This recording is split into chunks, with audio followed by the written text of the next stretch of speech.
So I got to talk about. I'm going to talk about the sex scandals. I love the fact that Glenn Thrush, the New York Times White House reporter, is now caught up.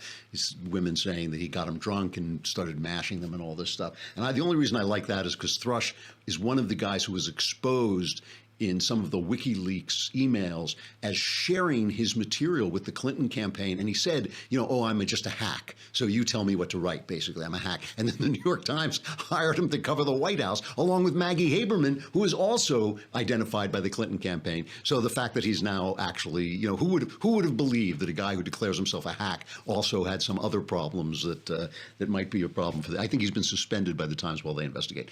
But before we get to that, I have to talk about Charles Manson. Obviously, the mass murderer, cult leader who died at 83 in prison.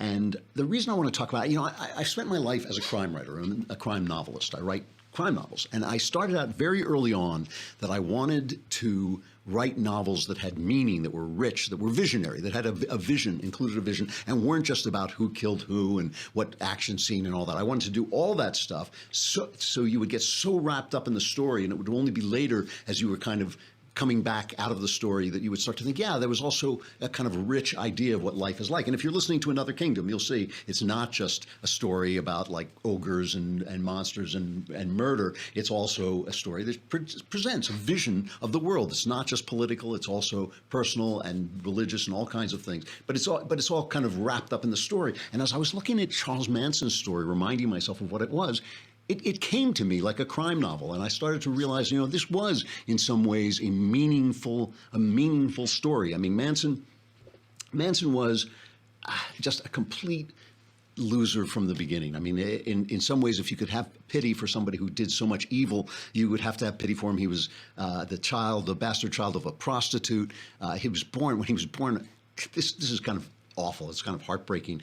On his birth certificate, it said No Name Maddox. That was his name, No Name Maddox, because nobody knew who his father was. Nobody knew, he's just this hooker basically gave birth to him. Obviously, I think he was sexually abused. Obviously, he was psychopathic. He was in the system so much. He was in prison so much of his life, even before the murders and everything, that he begged them to keep him in prison. He said he didn't know how to live outside of prison. He wished they would keep him, but they didn't send him out.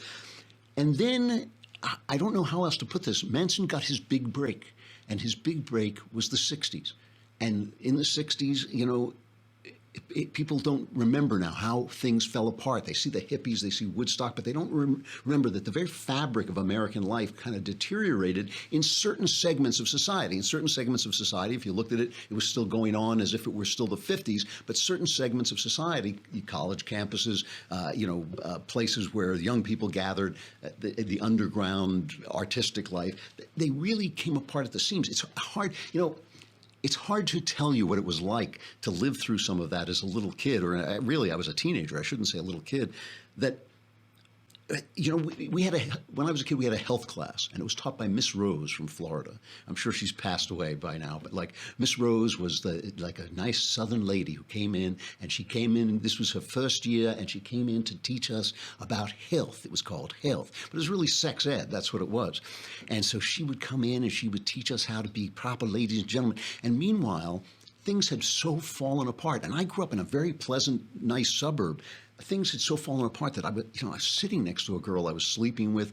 Another girl right down the row had an abortion. Guys were taking drugs. Everybody was screwing everybody else. I mean, and if you had asked us a year before, we would have told you that we would be virgins when we were married. I mean, that's how fast it fell apart. It was really like if you'd been talking, yeah, I think it would be the right thing to do and we weren't religious or anything. It was just the way everybody sort of felt, maybe you'd have a fling with a bad girl or something like that, and then you'd get married. That was kind of the way you thought. And the next year, like I was 15, you were sleeping with nice girls, and everybody was doing it. It was just what was being done. So it was a complete unraveling. If it was unraveling where I was in a fairly staid, well put together suburbs, just think of what was happening in other places. Now, Manson wanted to be a singer-songwriter. That was kind of the dream he had. And by chance, he kind of bumped into Dennis Wilson of the Beach Boys. And the Beach Boys actually recorded one of his songs, which was just awful. It's just a terrible, terrible song. But I don't think they released it until after he became famous with the murder. I played just a little bit of it. It was just terrible.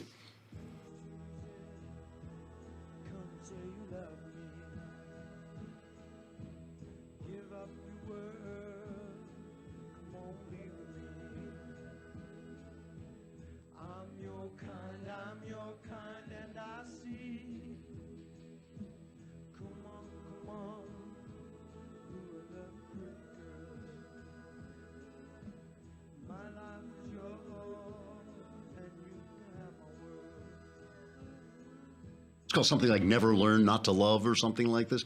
But, you know, the other thing I want to point out about this, about the 60s, of course, is it's also hard for people now who didn't live through it to understand that we thought, even I, for about 6 months, although I was so cynical even as a kid that I didn't really buy into it, but people thought that a new world had come upon us, a new paradise. There was not going to be any war. It was going to be the age of Aquarius. We're all going to love one another, the sexual freedom. And a lot of times people say, oh, it was the pill. The pill brought all this sexual freedom. But that's only half true. You know, the idea of sexual freedom has been in the Western consciousness from the beginning. The idea that marriage is prison, the idea that marriage strangles the soul and our sexual lives should be free. That's been with us for hundreds and hundreds of years. The pill just made it more possible that you would, you know, that you could sleep with somebody and she wouldn't get immediately pregnant. That was the only big difference there. So, yeah. You know, it's funny. I'm thinking about Forrest Gump. You know, if you've seen the film Forrest Gump is about the idea that America has this essentially stupid decency that goes through all these changes in life and sort of passes. Forrest Gump kind of represents an America that is stupid but also smart. It's stupid but virtuous, and its virtue is its smartness. And yet, I can't help but thinking that Forrest Gump passes through that picture in some ways with his virtue unscathed, but I'm not sure that is what happened to America. Anyway, so Manson fell in with Dennis Wilson and the Beach Boys, and they recorded some of the songs and all this, and there was also a producer, Terry Melcher, but Melcher refused to give Manson a record contract. So Manson is now in California, and he sets up this cult. And what's fascinating about this cult, okay, is that it's largely white middle-class girls who come and become like his sex slaves. And it's these girls who are, some of them well brought up, you know, or at least from nice homes, who knows what they had gone through. But a lot of them, it was the drugs, you know. You started taking, did anything good come out of that culture?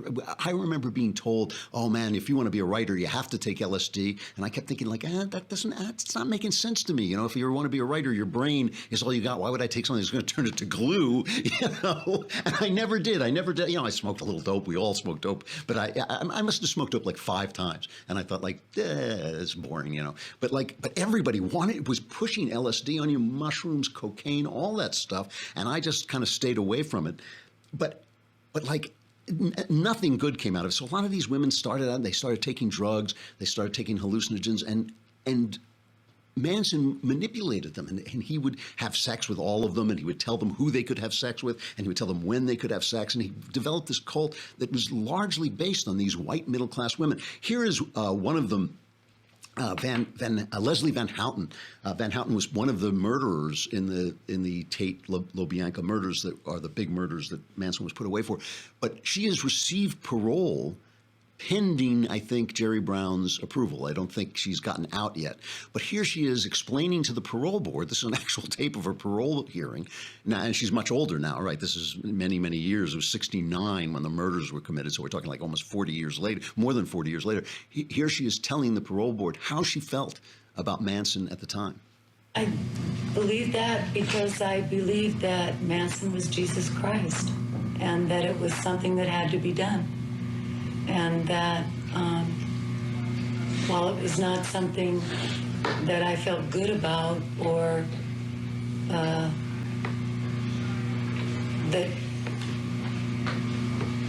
it was like war.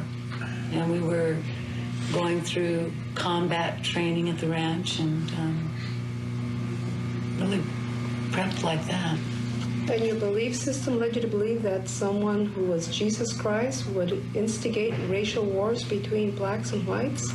Yeah, he said that it was the blacks' turn, that the white had been on top for too long, and all they ever did was put harm on other people that were not like them, and that the last time he came, he had been crucified, and this time he would have to make himself known. So Manson was Jesus Christ, and he was bringing about a race war for the sake of the blacks. The blacks had been oppressed, so he had this crazy idea. He called it Helter Skelter, based on the Beatles song. And the race war was going to be called Helter Skelter, and that he had some idea that these murders were going to start this race war, which would then elevate black people, and he would be their savior.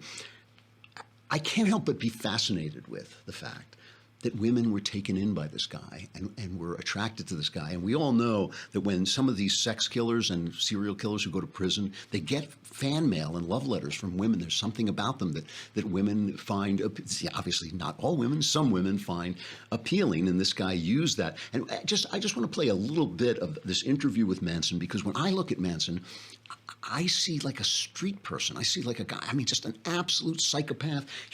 Nothing he says makes sense. I picked this little cut because it's where the interviewer asks him if he has any remorse for the terrible, terrible things he did. And this is what he said.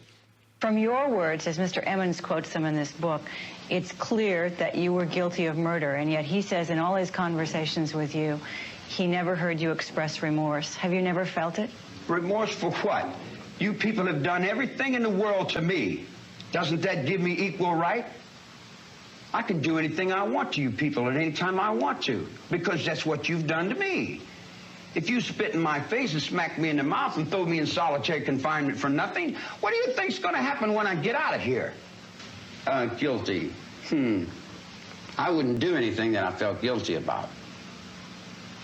You don't feel guilty at all? There's no need to feel guilty. I haven't done anything I'm ashamed of. Maybe I haven't done enough. I might be ashamed of that, for not doing enough, for not giving enough, for not being more perceptive, for not being aware enough, for not understanding, for being stupid. Maybe I should have killed 400 or 500 people, then I would have felt better. Then when I felt like I really offered society something. So, I look at a guy like that and I just see, just a guy who's ranting and raving, obviously should be in prison forever. I mean, the only reason he got off without the death penalty is the Supreme Court ruled that the death penalty was illegal in California, and so he didn't get the death penalty and he spent his life. But he kept coming up for parole with his swastika like carved into his forehead. So, at least we can have enough faith in the system that he was kept in prison his whole life. But there is something about this. There's something about the fact that this was magnetic to people, and people went for this, the people who surrounded him. He became a cult figure to these people. There was a woman who just about 2 years ago said she was going to marry him in prison, a beautiful, beautiful 25-year-old woman. Now, I should say, before I play this clip of her, I should say that there is some talk that it was all a con, that she was just trying to get possession of his body so she could use his body as a museum piece or sell, tickets to look at his body or something like this. But here she is being asked, Ashton, I don't mean to, I shouldn't laugh, but I mean, it is just the depravity of humanity is quite amazing. Her name was Ashton Burton, and Manson called her Star, and she's asked why she is marrying this guy. Well, because I love him, and I've got half a brain that I can see that he is the one that knows what's going on. He's the one that is in the truth whenever nobody else is. And what is it about him compared to other people you've met in your lifetime that makes him so unique and different? Charlie always tells the truth, no matter what. He always tells the truth. So I'm talking about this as a crime writer, a crime novelist, which is what I am. I've been most of my life. I mean, even Another Kingdom, even though it's a fantasy story, it is a crime story too. I'm talking about what this story means and what kind of vision it presents, and I'm going to get back to that in a minute. But so let me just, I want to wrap this up, and I just talk about why I'm talking about it when all this sex stuff is coming up, all these sex accusations. What happened was Manson finally decided the people in his cult would do anything he told them to do. And a lot of people don't know this. He wasn't at the murders. He just commanded them to commit the murders, and he sent his minions out like winged monkeys, and they did commit the murders. And this record producer, Terry Melcher, that he had known, had refused to give him a record contract. And so he was angry at him. So he sent his minions to Terry Melcher's house, even though he knew that Melcher no longer lived there. He knew they didn't live there. Who did live there was this very beautiful actress named Sharon Tate. She was a B-movie actress. She was married to a budding director, Roman Polanski. And the only thing that has ever in any way mitigated in my mind the fact that Roman Polanski drugged and raped a little girl has been this trauma in his life. I mean, I think this would have done it to anybody. This is a little grim, but I have to tell you because I think it's an important part of the story. Let's take a quick look at Sharon Tate. I mean, you'll see exactly what kind of actress. This is Valley of the Dolls. It was a soft core. There was no nudity in it in those days, but it was kind of a soft core, sexy story by Jacqueline Suzanne, who was a soft core, sexy novelist. And here's just a scene with Sharon Tate in it.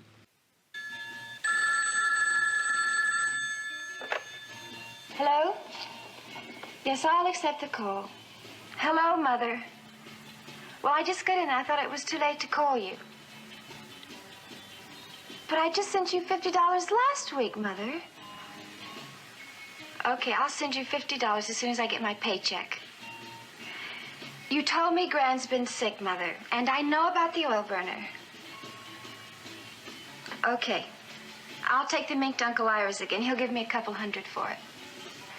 Mother, I know I don't have any talent, and I know all I have is a body, and I am doing my bust exercises. Goodbye, Mother. I'll wire you the money first thing in the morning. Goodbye.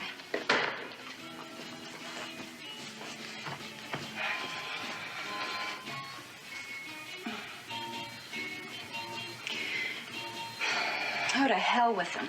Let him droop. So that's a very Pomo scene because she obviously doesn't have any talent, and she does have this body, and she's dressed with so you can see as much of it as was at that time possible. But here's the thing, and this is gruesome, but it's worth talking about because it is part of the meaning of all this.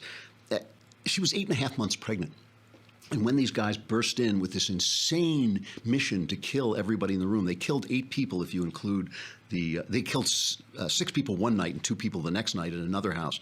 But it's 8 people altogether if you include the unborn child. She was 8.5 months pregnant. She pleaded with them to let her live just long enough to have the baby, to deliver the baby. And some of the story is that when she died, she was still trying to explain to him that she was going to be a mother, that she shouldn't kill him. All right. So really terrible. But it speaks to something, to where we are right now. Because this dream of sexual liberation, which has been with us forever, doesn't take into account, as feminism doesn't take into account, as most commentary doesn't take into account, how deep and human and dangerous and exciting and creative the sexual impulse is. The sexual impulse is at the heart of our physical humanity, and it is a vortex of both creation and destruction. And one of the things that drives me crazy when we're talking about sexuality is people expect everything to go fairly, everything to go nicely, everyone to behave politely. That's never happened in all of human history. And so when some visionary clown or group of visionary clowns comes along and tells you that we're going to take the shackles off, we're going to take the shackles off, we're going to get rid of these norms like marriage and all these imprisoning structures that people have built, it's like getting rid of a wall before you know what's on the other side of the wall. It's like, what do I need this shark cage for? What do I need this protective structure for? This protective structure that we were so quick to throw away, and so desperately want to throw away because it feels like our humanity is being shackled, was built for a reason. And when they came along in the 60s and told us it was going to be the age of Aquarius, now everyone's going to sleep together and everyone's going to be fine and there's going to be free love, baby, it's all going to be Woodstock all the time. Charles Manson was created in that moment. Charles Manson was created by people with their dreams of utopian humanity, with their dreams of an age of Aquarius. Charles Manson was the age of Aquarius. He was the age of Aquarius the way it really looks, because that's what happens when you let people free. Our souls, our bodies are machines built to do things that our mind and souls know that they shouldn't always be doing. And we have built these structures to protect ourselves from the vortex of our own brokenness and sin. And, you know, it's just, so when he, and the women flock to him, the women who flock to him are also behaving in a way that is natural to them. You know, I mean, this is also part of our humanity. So when I see all these people being accused of things and how we're going to handle this and how it's all going to change, it's not going to change. It's not going to change. And we've reached this point now with all this sexual malfeasance. We've reached this point where it really is all about our political points of view. People are saying, well, yeah, we'll throw Clinton under the bus because we don't need him anymore. Well, what about Al Franken? No, we don't. We're not going to throw Al Franken. We need that vote. Well, what about Roy Moore? You know, he was banging on the Ten Commandments, and aren't we going to not support him if it's true that he was messing around with a 14-year-old? No. We got to support Roy Moore because we hate the other side so much. All I can say is that we can't live where only one side is following the rules, right? We can't live where Clinton gets off and Roy Moore has to be penalized. It's not going to work. I know a lot of people are saying, oh, this is terrible. The conservatives are giving up their morals. The left has already given up their morals. But look, this is a political fight. We can't live where only one side follows the rules. I think that we're going to have to start thinking really about what the rules are. And in order to do that, we have to get rid of lies. We have to stop. You can't regulate a society through lies. We can't tell ourselves that men and women are the same. We can't tell ourselves they have the same proclivities. We can't tell ourselves they have the same vision of life. We can't tell ourselves they have the same sexuality. We can't tell ourselves that you can magically become a woman by wishing it so or having pieces of your body cut off. You can't. It can't be done. And until we look at ourselves truthfully, we have no idea what the rules should be anymore. We do not know what the rules should be anymore. And all I'm telling you is that the structures that were put in place, we may need new structures. They may have to be modernized, but the structures that were put in place because underneath it all is Manson and his followers. That's who's waiting there. It is not paradise. It is not sexual, love and peace and Woodstock forever. That's what it is. That's who Charlie Manson was.